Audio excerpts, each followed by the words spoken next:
So, Ryan, it's been a bit of a time since we've done an episode. Yeah, it's been a while, man. So I think we should just jump back into this. Yeah, are we still on for Yuri on Ice, or...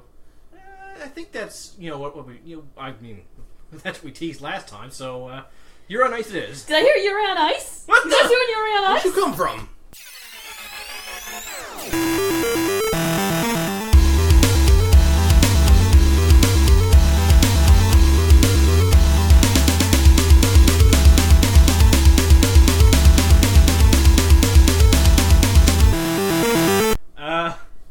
Hi, Robin. Hey! So, I guess we made this into a three-way podcast? Don't word it like that. You should... It's a three-person podcast. That's the correct term. Welcome to Final Form. We're back, finally. Who missed us? I'm sure there's like one person out there. We'll say. Actually, I listen to you guys. There you go. Yeah, but now you're part of the podcast, so you don't count anymore. Who's listening now? That's why you don't count anymore. This is like a Twilight Zone episode. I am Ryan Taylor. I'm Mitchell, and joining us is Robin. the one who kind of forced us to watch this episode. Yeah. Not that we regret it. This is... No. This was not my cup of tea, but I thoroughly enjoyed it. Yeah, so we're doing Yuri on Ice, which is definitely a little different than the anime we usually talk about. I find it hilarious that the first real fan servicey show we've watched was not aimed at our demographic at all.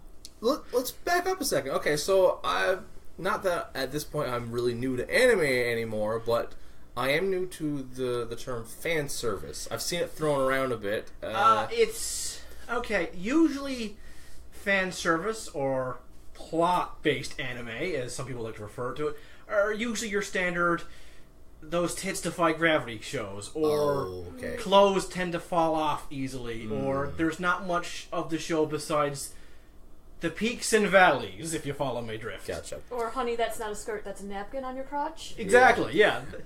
So, what would you say are some of the more well-known fan service? High School of the Dead is the first one that popped to my head. Okay. Because none of those tits obey the laws of physics. They just Yeah. go whenever, and there are scenes where the girls decide to slay zombies in bikinis, or Of course. their clothes get torn, but only in certain areas while they're fighting zombies. Or an infamous scene of a guy snipe shooting between two bouncing boobs. Like they sway out of the way, one going north, one going south, and the bolt going in between. Jesus Christ. Like, you're not supposed to take this seriously. As an owner of boobs, they don't work that way. I can imagine they wouldn't, but those boobs had to be like G cups. Okay, so... But Yuri on Ice is... Before we move on to Yuri on Ice, we're gonna have to do an episode on that show. Oh, yeah, I want to Now? That show is terrible, but it's Yeah. also, it loves homage to zombie stuff. It's Okay. Yeah, I Okay. like zombies. It's basically, what if Day of the Dead happened in a Japanese high school, except for every main character is from a porno. That's a strange menage a plot. Yeah, it's the Venn diagram of people who wanted that is I'm not part of, but Yeah. I have to see it now. Like I've it's one of those things where someone linked me the most infamous boob shots of anime, and that was how they opened it, with the actual bullet between boobs. Of course. I just stopped the video there. I don't need to see any more of this 10-minute video. So, the show we're talking about today has, zero boobs in it. Yeah, but it has Butts. a lot of guys in tight clothes. Butts. Yeah. Butts, A butts, lot butts. of leotards, spandex, sort of... Not much is left to the imagination. No, not for sure. And you know what? I'm all for, if we're going to be, showing off hot people, we might as well do both sides of the fence. Of course. Why not? But the animation of the show is amazing. Oh, yeah. Unbelievable. Unbelievable. Yuri on Ice is pretty famous. It's a show about male figure skaters. Yes. And the detail they put into figure skating, It's correct. Yeah. Yeah, I now plan to watch like the next figure skating at the Winter Olympics because Yeah. I'm invested now. I've watched figure skating. My niece is in figure skating. My nephews are in figure skating. Those moves are correct. I remember the first episode you were kind of iffy about the terms they were using. Yes, but that could have been a translation thing. That was probably Okay. it. But Okay. everything else seems pretty spot on, Yeah, especially it being dominated by a Russian. yeah. No, actually, wasn't it being dominated by the Canadian for a while too? The Russian and Canadian and the Yeah. Swedish, I think it was. Yes. Christoph. Christoph, yeah. They Yeah. were, and which is pretty much. I've not watched figure skating, but I usually see the recap, and it's usually one of those three nations at least gets bronze or silver or gold, or all three of them are fighting for it. There's a couple of countries that dominate in the ice-based sports. Yes. Yeah, Winter Olympics is usually, well, the northern countries. Yeah, And So let's talk about what the basis of the plot of the show besides the figure skating. yeah, we follow a character named Yuri, Yuri Katsuki, Yes. a Japanese skater who is not the best at first. Not confident. No, he's not really confident, but he's kind of a emotional wreck too, Yeah. which is actually kind of nice for our main character. Like, Don't we meet him like crying? yeah, in he the became bathroom stall. in a bathroom stall after doing terrible in a performance. Yeah, not where I expected the show to pick up. No, I'm glad it did because, well, any sport is a very emotional event, and to do what you think is your best and then to bomb terribly, that's gonna make anyone a mess. It's an interesting starting point for the story because the story as a whole is he excels through figure skating, and then he reaches this low point. He basically hits rock bottom. But instead of seeing that arc, we start from rock bottom. Yeah. Like, the opening scene being him fucking up terribly. Yeah. And basically just, like, going back home to hide. Yeah, and he's willing to quit. Yeah. And then to blow off some steam, he skates his local rink and recreates one of the world champions' routines. And it blows up on the internet because little kids with cameras. Yeah. And which is pretty realistic. It is pretty realistic, especially for Japanese, where everything has a camera. Yes. And the world famous skater Victor, the guy he actually copies, sees the tape and he's like, "You have potential. I will coach you." And Victor has been, the world champion for 5 years in a row or something like that? Somewhere around that. Like, he's unbeatable. Yeah. And he just decides to take a break to be a coach, and it throws the entire figure skating world on its head. And Yuri, how would you describe how he looks up to Victor? More like it's like a worship almost. It is. Yeah. I mean, Victor is why he's a figure skater. Yeah, it seems like surreal to Yuri that Victor's standing right in front of him, naked in his hot spring outside of his house. Unimportant details. Well, it's an important detail to someone here. Well, yeah. Hey. Yeah. Like I said, this is a very fan servicey show. Yeah. They're not afraid to flaunt it, and good for them. Yeah. But they also, unlike other fan servicey shows, they don't forget to attach a story to this. Yeah. Yeah. And it is an amazing sports story. Like, I wish more sports movies kind of had this kind of ebb and flow to it. Yeah. A lot of them are just, oh, here are the underdog weirdo kids. Yeah. It's funny, actually. I watched a sports movie a couple days ago, which it wasn't because of Yuri on Ice. It was just by chance. I watched I, Tonya, which is about Tonya Harding. Right. Oh. Yes, the Tonya And, Harding thing. Well, between the two of them, there's just a lot of figure skating lately. There's a lot of figure skating. Yeah. I don't know. Maybe figure skating just like lends itself to better storytelling We should somehow. watch Ice Princess next. Maybe. Eh. There are worse things It to has watch. oh my god, what's that girl with the pouty lips? Oh, I know what you're From talking Euro about. Trip. Yeah. Okay. Anyway. Yeah. But, Yeah. Yeah, but the thing is, one of the side tangents, what I liked about one of the figure skaters is how he tried to tell a story about, like, a crime drama with his figure skating program. Yeah. And I'm like, if people did more of this, I think we'd all be interested in figure skating. Like, try and tell a story with this, like, and then I looked into it, like, oh, people have actually been trying to do that. Oh. Yeah, it's like interpretive dance, Yeah. but with blades strapped to your feet and on ice. Yeah. Which immediately makes everything better. Yeah. Ninjas, blade strapped to feet on ice. Yeah. I want to see that now more. Yeah, for sure. Yeah. Godzilla, blade strapped to his feet on ice. Oh god, Godzilla on ice would be amazing. Care Bears, blade strapped to their feet on ice. That would make Care Bears kind of watchable, yes. Yeah. Anyway. Yeah, so we get to follow Victor coaching Yuri and actually making him come out of his shell. Yeah. That's pretty much the plot of the show, although it also has some very... Yuri and Victor get very close. Yeah, they have a very close relationship, Sure more do. than just coach and student. Yeah, but they're also more than friends. Yeah, it's But they it's never... like a soul bond. Yeah, they never outright tell you how far they go. It's really more up to most people's interpretation, which I believe the term is IO. Okay.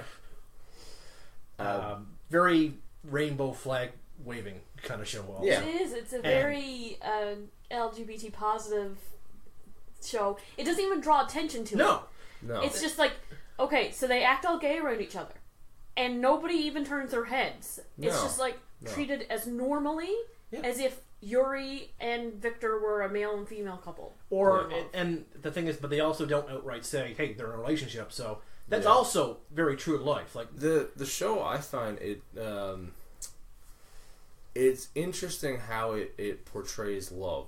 Yes. Because like they equate romantic love to idol worship, to friendship, to family. It's all kind of lumped in one big melting pot of love. They literally take the Greek agape and eros versions of love. Yes. In Greek, love had like 5 or 6 different forms. Okay. Yes. Yeah. And they use 2 of the more prominent ones, eros and agape, which is one is you're so much in love you're love struck with madness. Yeah. That's the actual. Eros was more of a lustful, sexually driven love. Yeah. Where it's often and agape is more of a platonic, deep down familial love. Yes.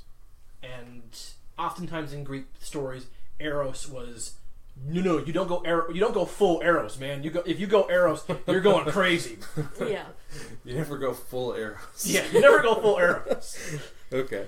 Yeah. Agape is usually very sweet and innocent kind of love. Love. Children have agape. Yeah, children to their parents or parents to their children. Yeah. Usually is agape. Yeah. And they tell both versions of that very easily with the second character, also named Yuri, another Russian skater. They nicknamed him Yurio for like convenience. Yuri P or Yurio, Yuri Piznetsky. Yeah. Who is Victor's protege before he goes to Japan. Yeah, and Yurio is a very he's a friendly guy, isn't he? He's a heated guy. Yeah, he's short fuse. Yeah. He's right up my alley when it comes to punk. Yeah, he's definitely the most punk figure skater I think ever. Really fun character. Yeah. When we first see him, he's basically kicking down the stall door of Yuri, being like, "Retire, old man," because Yurio is 15. Yeah. And figure skating, which I didn't know until I watched this, has a short life expectancy. It does, because it requires a large amount of flexibility. So just like gymnasts, they hit their peak before their 20s, basically. Yeah. So I think Yuri is what? Okay, so you mean career span, not life expectancy. No, I figure skaters die at the age of 30. Well, the career span is very short. Light Yagami doesn't like him being over 30. Yeah. Yuri, the main Yuri, is 24. Yeah. Victor's 27. Yurio's 15. Right? So he is just peaking. Is there really only a 3-year difference in Yuri and Victor? Wow. Okay. But the thing is, they really don't look it, do they? No. Well, I mean, Victor's got this silver-haired thing that anime does. Yeah. And because of his lack of confidence, Yuri comes off as much younger. Yeah, that's fair. Usually by the time you're 24, you have more of a formed personality. Psychologically speaking. Hi, Psych Society, if you're listening. I think we may have overloaded our with too much knowledge. We need to go back to being unprofessional.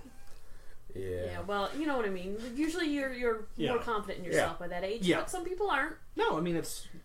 Jeez, I'm like past 24. You know what? I'm not going to be one of those people alive at 30. I'm 31 and I still don't think I have my personality fully formed. Yeah.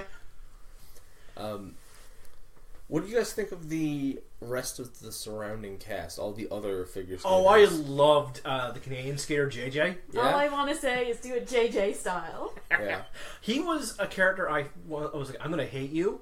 Okay, you're Canadian. Yeah, that's what I thought. That immediately gives you 1 point and be like, oh, this bravado is just an act. It's actually just to make yourself. And when he actually fails in one skate out, I'm like, I go from wanting an excuse to hate you to trying. No, you are probably one of the better side characters in my opinion. he acts all cocky, and with the name Jean-Jacques Leroy, that is the I most expected him to be Frenchy, French, but he wasn't. He was like a regular Canadian. He's from like Ontario or something, I think. Yeah, he has a bit of his actor gave a bit of a French accent to him, but it's not unusual with a name like that. Well, I mean, his parents don't even sound French. They actually do speak at one point, saying, we support you, we love you, you're our baby boy. And I'm like, yeah, your parents couldn't be more Canadian. Yeah, I get the impression that maybe his coach was, like, at a young age, his coach was French. Let's just say, I thought the show was very, very, very gay, and all the skaters were very, very, very gay until Jean-Jacques showed up. Yeah, he is like the most hetero thing. He sucked up all... Yeah.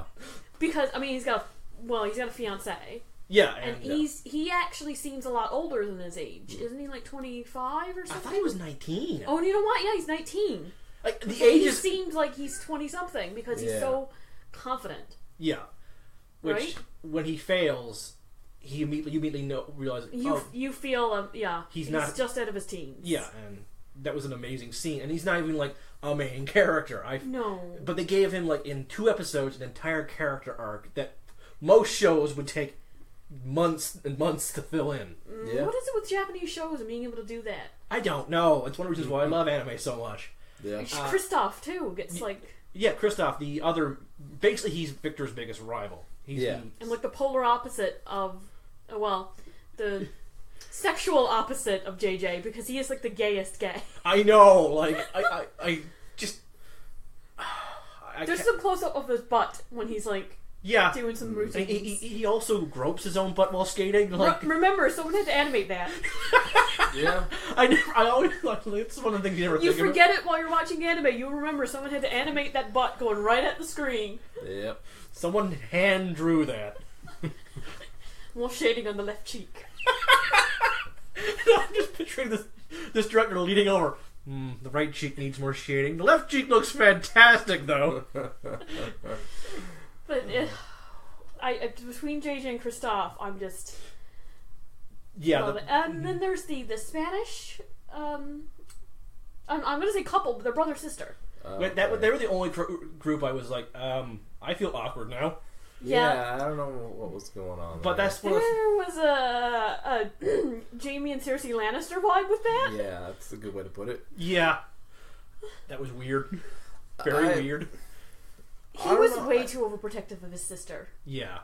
I found when they focused a lot on some of the side characters, that was kind of the weaker point of the show. Yeah. And I was like, get back to the people I give a shit about. I mean, I didn't care for the brother and sister. No. I didn't care for the friend Yuri made. Oh, yeah. Was it the guy who kept doing... He had the grumpy look on his face all the time. Oh. I think that's what it was. Well. I was thinking about the guy who kept doing songs from his favorite movies. Oh, yeah, that was... I think it was... I forget his name. Oh, they introduced him like in the 2nd or 3rd episode, like pretty early on. Was he one of the other Russian skaters? I think he was from like I want to say like Thailand. Yeah. Yes. I didn't really care for him either. I just like how he had a lot of things for hamsters. Yeah. As a guy who liked hamsters, I'm like, oh, that's cool. Yeah. Don't care anything else for you, but I don't hate you being on screen. Like, there's that third Russian skater though, the one that wears a lot of makeup. The one who is all heartbroken. Like, yes, yeah. and he existed. He's like putting all of his hatred into his skating. Yeah.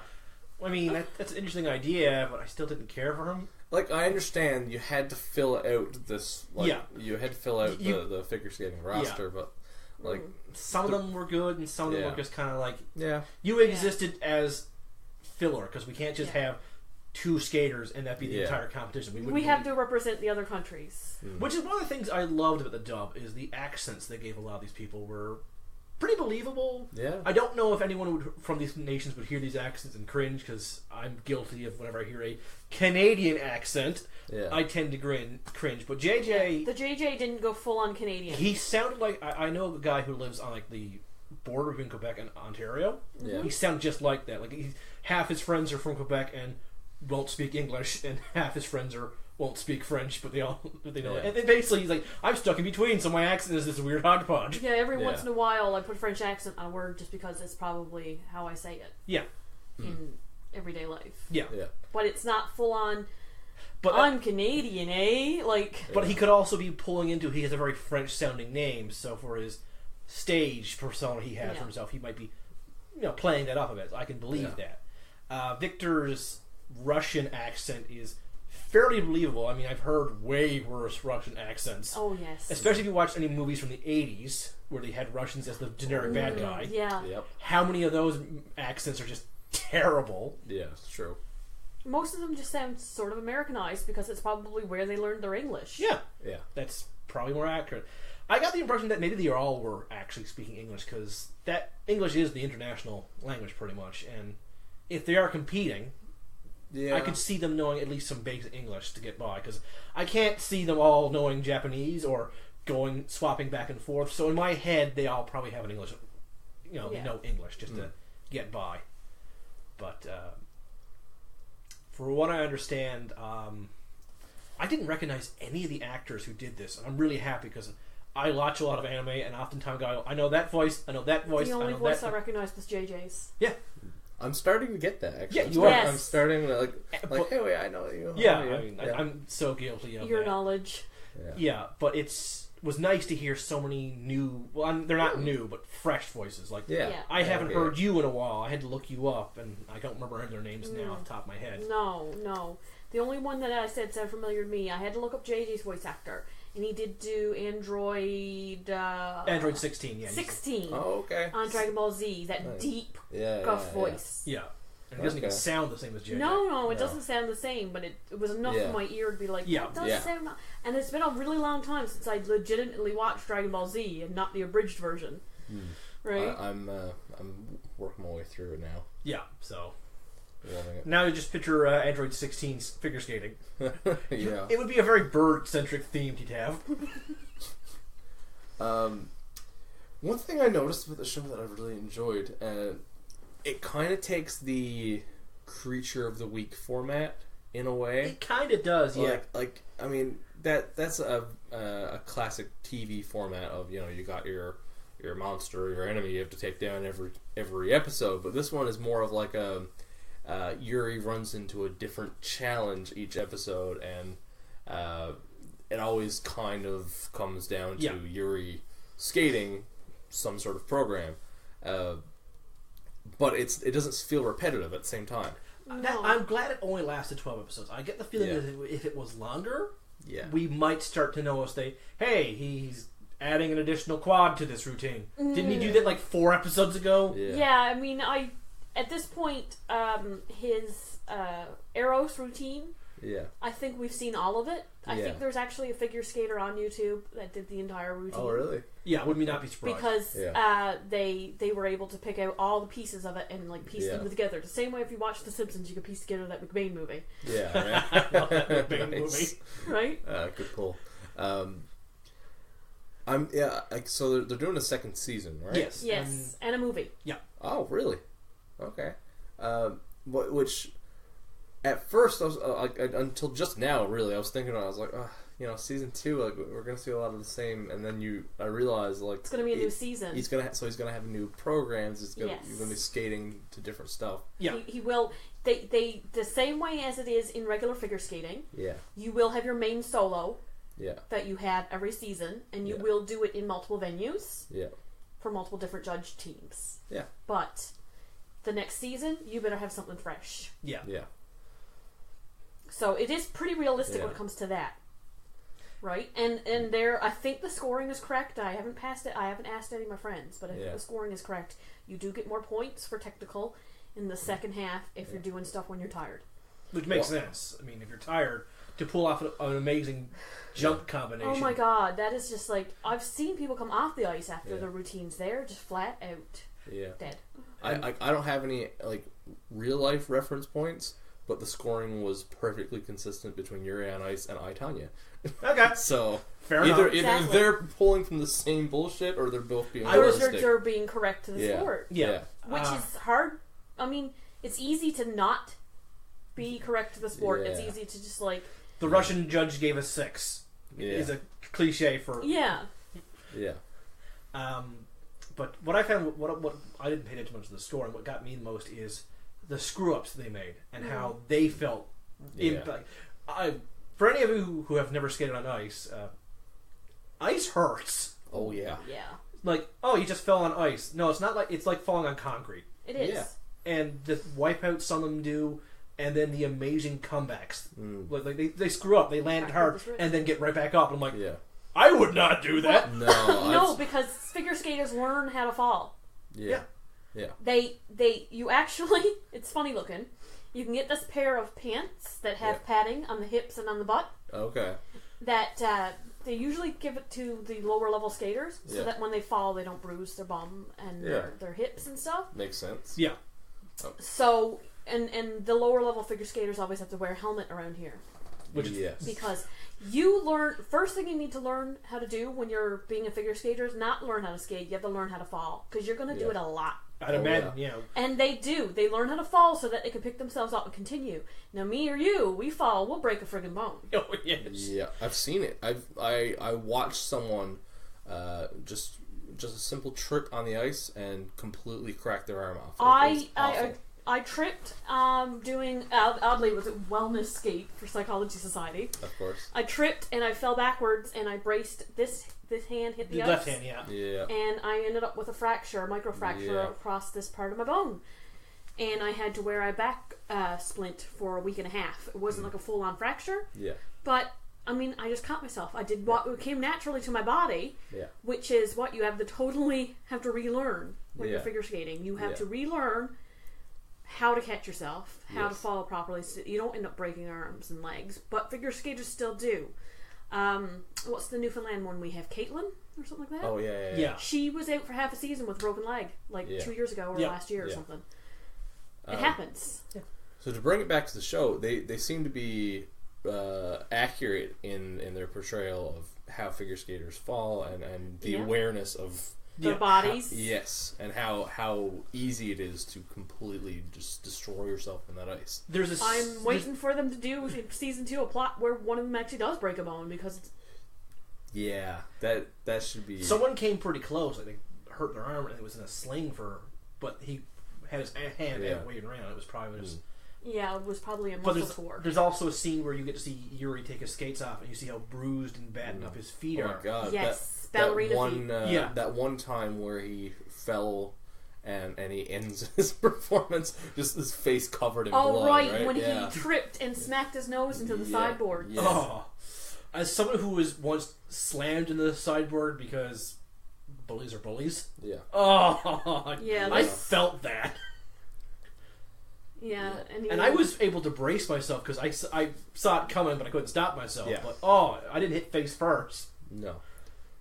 I don't know. You guys got any other points you want to touch on? Did anyone get dizzy at several points when they started spinning? No. Because I felt like I was. Because I think it was Yuri who did it with one ridiculously spun for almost a minute and a half. Yeah. I'm like. How did you not just start barfing? I watched a lot of it on smaller screens. I feel like if I watched it on on a full size TV, I would probably have gotten dizzy at points. Yeah, I also watched it on my cell phone a lot. Yeah, they learn how to focus their eyes. Yeah, I know. So I keep thinking about that when they're spinning. I'm like, they're not getting dizzy, so I'm not getting dizzy. So I guess you gotta trick yourself a little bit. I didn't know that. I will if I have in season 2. I'll think about that. Well, I mean, you see at one point you see Yurio training with a ballerina. To improve his figure skating. Yeah, that is true too. Yeah, figure skating is okay. Figure skating's like if ballet and gymnastics fucked. And attach blades to its feet. Okay. Yeah, that makes perfect sense. Yeah. As far as I'm concerned, that is exactly what figure skating is. Sure. Now I'm just hoping trapeze acts flames. I would watch the crap out of that. Extreme figure skating. Like, that would be like some insane triathlon where you go from, like, ballerina dancing, then you're on the trapeze, you jump through the loop, and then you're on skates, and you have to skate. But it is a weird Do not let me become king of the world, because that's the Olympics I'd set up. King of the world. I said, don't let me. Okay, never mind. We won't get into teaching you what positions in world politics actually exist. President of the world? No, king of the world. Being president of the world would mean someone voted me in. No one's gonna vote me in. Anyway, the other thing I wanted to mention is the cute gold rings things they did. Oh yeah.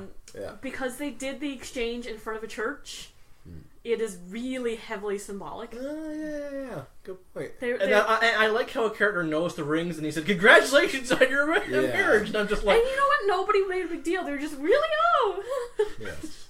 one of the things I remember you especially wouldn't shut up about was the ending to episode 10. Oh, with the Yuri got drunk at a party. Oh yeah. Did you watch the entire credits of that? Yes, I did. I actually looked that up online, and it was an article called "Exotic Dancers Weigh In" on the end of Yuri on Ice episode 10. Oh, okay. A lot of the moves that Yuri and Kristoff are pulling are real exotic dancer moves. My only question is, why was there a fire pole in that dining hall? Shh, hush, honey. Yeah. Kristoff keeps that in his bag somewhere. Okay. You're not eating at the right places. Okay. That's amazing animation, but my entire time watching, I was like, where did that fire pole come from? Was this dining hall a former Kristoff brought it with him. You know he's the kind of guy that has a stripper pole, just like... Was this a former fire hall? Is this some weird decoration? That's where my brain goes. A collapsible one he keeps in his back pocket, right? I mean, that picture of Kristoff and Victor right by the pool with the sunglasses on, their legs up in the air. Yeah. It's like... hate is gonna hate. Right? They were as... They're adorable. Everyone's adorable in that show. Right down... Well... I mean, there's the fangirls in the show. Yeah. The one that runs the rink with the triplets. Yeah. Oh, yeah. Yeah. And it seems like there's a lot of fans of like every character, and some of those characters are fans of others, and it kind of crisscrosses. Like those the little cat ear wearing girls that keep tracking down Yurio and crowding around him, and he's not a fan pleaser. No.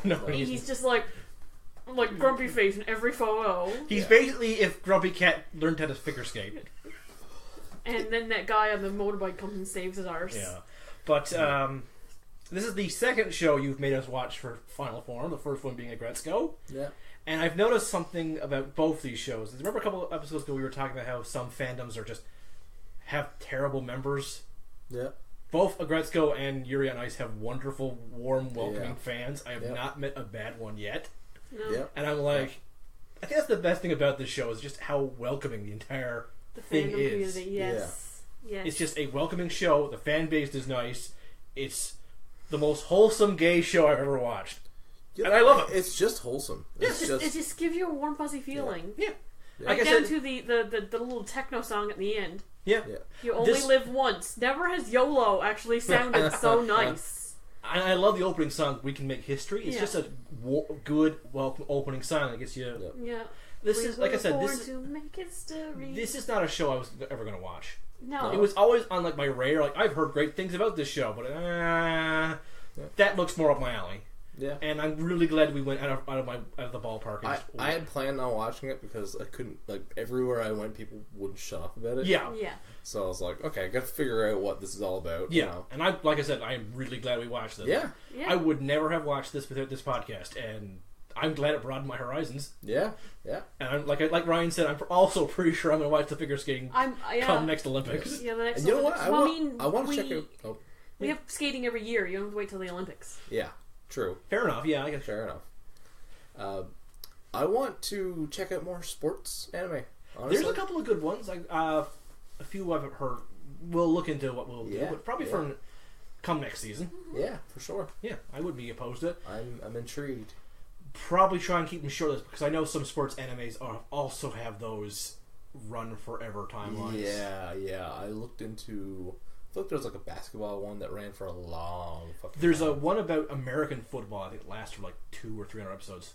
Okay, I'm not looking for all that. No. Not looking for that kind of commitment. There's like a couple of boxing ones I know last from anywhere from 20 to 50 episodes. Which There's one that is coming out. The dub is coming out next month. Megalobox. It's high on my list. There's one actually just came up for dub about sumo wrestling. Oh, really? And I was like, I don't know if I'm interested in that, but it's on Funimation right now, and I might see how that boils down. But there's a few basketball ones. yeah, basketball is oddly very popular for anime. Yeah, I get it. Which is really strange because the two most popular sports in Japan are actual football and baseball. They freaking love baseball in Japan. Oh, here's your fan service sports one. Oh yeah, Keijo. That's yeah. No. I think I know exactly what you're talking about. Yeah, that's. I want to say anti-Yuri on Ice. Yeah. It's like, it seems like the total opposite. But the thing is, what I do know about the show is it knows what it is, so it does not take itself seriously. Yeah. And that's fine. Yeah, I get it. I will never besmirch someone for enjoying fan service, because sometimes you just need visual stimulation. And fan service, it's more than just titillation in some places. There's just so much anime that I don't think you could be able to watch it all if you lived like 10 lifetimes. No. Yeah. And that's one of the things I like about this podcast is I've watched several anime I never would. I didn't enjoy watching Fooly Cooly, but at least I have that. I watched that. I didn't really care for Attack on Titan, but I'm glad to have watched it. Yeah. But Yuri on Ice, I am really glad I watched this. It's heartwarming. I'm going to be recommending the show. Can we mention his puppy dog? Oh yeah. If they had killed that dog, I would have been so pissed off. I know, he's fine though. Yeah. Yeah. That's the weird thing is Yuri had a dog. He named it. He got a miniature version of Victor's dog, and he named it Victor. And I'm like, that's a weird thing to do. It's a bit on the nose. Little baby. I know. And then Victor has a giant dog. Yeah. What was the name of his dog again? I forget. I can't remember, but he has a tissue holder that looks just like it. Yeah, I love that. I do love how they call where you get your scores the kiss and cry. Yeah. Okay. That's the first time I ever heard it called that. I'm pretty sure that's probably what it is called in the sport. Or at least, the generic term they gave Yeah. it. Like the but what I love most is, even though Yuri's this giant fan of Victor, when Victor's dog gets hurt, he says, "Go back to Japan and take care of your dog." Yeah. He wants to win. He wants to win and impress Victor, but at the same time, he's like, "No, don't be here." And I'm like, that's probably the most humane thing ever, because anyone who has a pet and they're not near their pet and their pet gets hurt, your priority is, I want to go back to my fur baby like now. Yes. Yeah. Yeah. No, but and then Victor left him in the hands of his coach. Yeah. And that guy's kind of gruff and tough, but he actually did hug Yuri. Yeah. Yeah. Because he was like, that was damn impressive. You deserve a hug. I am capable of some human emotion. Yeah, isn't hugs like a lot? Like they feel like they're worth a lot more from people who don't dole them out all the time. Yeah, that is true. Yeah. I don't know what else to say. They're a rarer commodity. Yeah. I don't know what else to say. It's just watch great. it. This is great. This is a great show for this time of year too. I mean, it's snowing like crazy here. Yeah, exactly. It's so wintry outside, and Yep. Yeah, I just just a nice heartwarming show. Yeah. Yeah. Thanks again for making us watch this, Robin. Yeah. It was a good. I'll probably find some more. Yeah. Yeah. Like I said, you made us watch 2 shows that are definitely. Yes, and we're waiting on the next seasons of both of them, right? Yeah, we'll definitely comment on both of them. I don't know if we'll do a full episode for both of them. You know what we're gonna need to do? We're gonna need to do just an episode of follow-ups. Yeah, we are. New seasons of shows since we last. I mean, we kind of did that for every new season of My Hero Academia. Well, that doesn't count. But that's pretty much our poster child for this show. This is like a My Hero Academia podcast where we talk about other stuff while we wait for more My Hero Academia. Yeah, I mean, once the season of Gretzko comes out and you're in, you could do that the same. Exactly.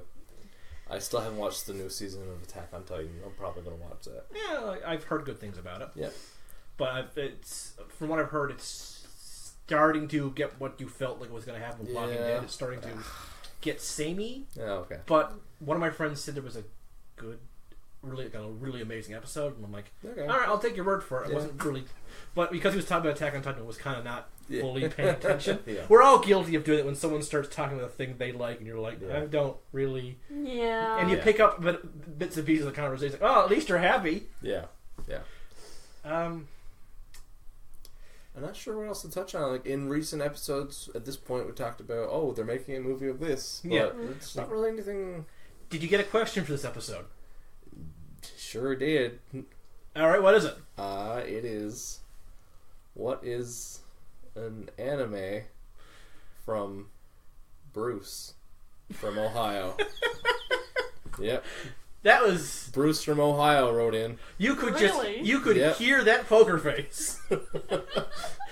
Bruce from Ohio wants to know what an anime is. Life. Life, yep. Okay. Anime's life. No, I forgot to get a question. That's okay.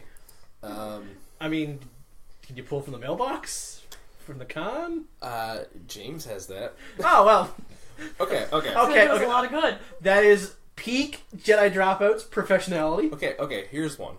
Normally, it's me and you answering questions from listeners. Oh. We have a third person here today. That's true. I'm going to ask a question for the two of you. Ooh. Since we're talking about fan service for the first time, Hmm. what would you say is your favorite fan service anime you've ever seen? The one that like maybe you go back to or just had the biggest impact you honestly think is the It's best actually show? on my top 15. It's Dog Days. Ah, yes. That's not a amazing show, but it's great animation, great simple fights, and one of the recurring characters is a cat girl. I have a soft spot for that. Yeah, He's a yeah. sophomore. You and the cat girls, yeah. I mean, this one's gotta be Yuri on Ice has gotta be one of my favorites now. Yeah. You mean like fan service crushing on I don't know. romantic kind of stuff? When you think fan service, what do you think of when it comes to anime? Besides Yuri on Ice. Besides Yuri on Ice, I mean, I enjoyed the shit out of like Yu-Gi-Oh. Yeah, a lot of the characters in Yu-Gi-Oh could be Really? described as fan service because And the cards that had that human-esque yeah. appearance too. Okay. If you've ever actually seen some of the original Japanese version of the cards, because they censored the crap out of them. I know, Oh, really? I know, but like Dark Magician Girl and Oh, stuff like that. She, for the North American release, they made her chest natural sized. Oh, I'm okay with that. Yeah. Yeah, but a lot of the other, there are some male monsters And- that get some censoring too. I mean, if you think generic anime, like I still love my Sailor Moon because it Okay. has that transformative sequence. Yeah. Supergirl, Yeah. girl power, magic. Yep. those skirts do creatures. nothing for the imagination. No. How are you disguising your appearance by putting on nice clothes? Well, because all you can look at is the exposed skin. Holy shit, you're only 14. Yeah, that's the part that just makes it hard to look back at that show now. But yeah, I grew up with Sailor Moon. Yeah. So. Yeah, the show could be very fan servicey. I mean, I feel like most people in North America born between like the mid 80s to mid 90s grew up with Sailor Moon yeah, I mean, and Dragon Ball Z. Yeah. and Pokemon. Yes, yeah. though Dragon Ball Z and Sailor Moon have some very weird fan crossovers. Mm. Just type those two together in the internet and be prepared for some crazy Be prepared for the internet. Doing what the internet does best. or worse. Roll 34. I didn't know Yu-Gi-Oh had any of that. See, I am an absolute blank slate with Yu-Gi-Oh. All I have is You're. Yeah, you can definitely see the demographic you were part of would not have cared for Yu-Gi-Oh because it was a card game. That's a very nerd thing. And yeah. Yeah. You see, I'm big on Magic, the Gathering, but like, Yeah. see, all I know about Yu-Gi-Oh is like Yu-Gi-Oh is basically like a Japanese Magic the Gathering. basically, well, actually, funny enough, I recently found out there is a Japanese Magic the Gathering. Oh, really? It's called Duel Masters. Oh, okay. That's all I know about it. But a lot of people consider it a knockoff Yu-Gi-Oh. Oh. Yu-Gi-Oh is good for both types of people who want to watch it because they have the girls and the boys that are a little fan servicey in it. Yeah. A lot of pretty boys, a lot of pretty girls. Yep. Good stuff. Yeah. A lot of good pretty girls and bad pretty girls and good pretty boys and bad pretty boys. Yep. You got your Bettys and your Veronicas. Yeah, you got your Bettys and your Veronicas, you got your Archies and your Reggies. Oh, yeah. Reggies. Right. I've never heard Archies and our Reggies before. I like that. Yeah. I actually just came up with that. I wanted the male equivalent of a Betty and a Veronica, and it would be. But what about Jughead? What about Cheryl Blossom? Oh, yeah, there you go. I don't even know who that one is. Oh, Riverdale fans, right? Oh, damn. Stuck up Riverdale punks. The Sand Riverdale. Listen, I don't know about you guys, but I'm Team Moose, okay? Yes, I'd like to meet this moose. Sorry, I'm going Futurama and Simpsons quotes because I have known nothing about Archie's or Riverdale. I stopped watching Riverdale after like season 2. I don't know why. I haven't started season 3, but I plan to. The only thing about I got caught up in Sabrina, the Dark Adventures of Sabrina. Still haven't checked it out. The only thing I know about Archie's is the Archie Sonic comics. Dude, you haven't watched the Dark Adventures of Sabrina. I know. Chilling. Alright, Chilling Adventures. Yeah. I keep calling it dark. I've read the comics. The comics are great. I just haven't. Anyway, anime podcast. right. Yeah. I mean, well, it's based on comics. Yeah, it's kind of like...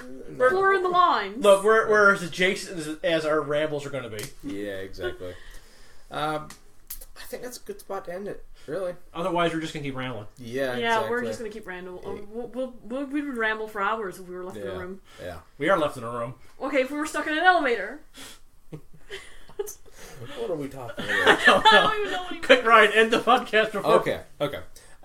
So yeah, that's our episode on Yuri on Ice. I can't remember what we're doing next offhand. We've discussed a few things, so we'll leave it. Yeah, it'll be a surprise. Well, yeah.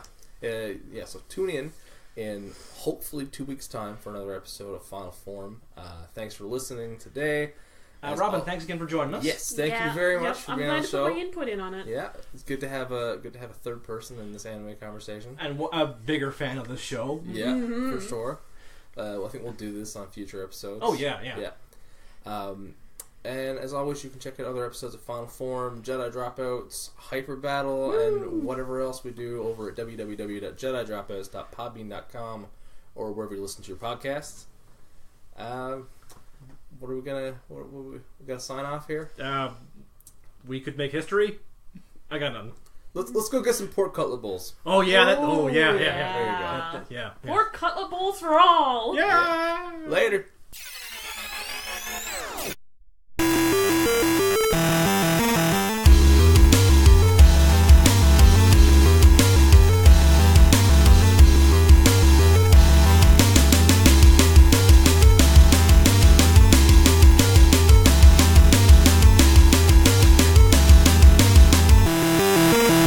This has been a Jedi Dropouts production.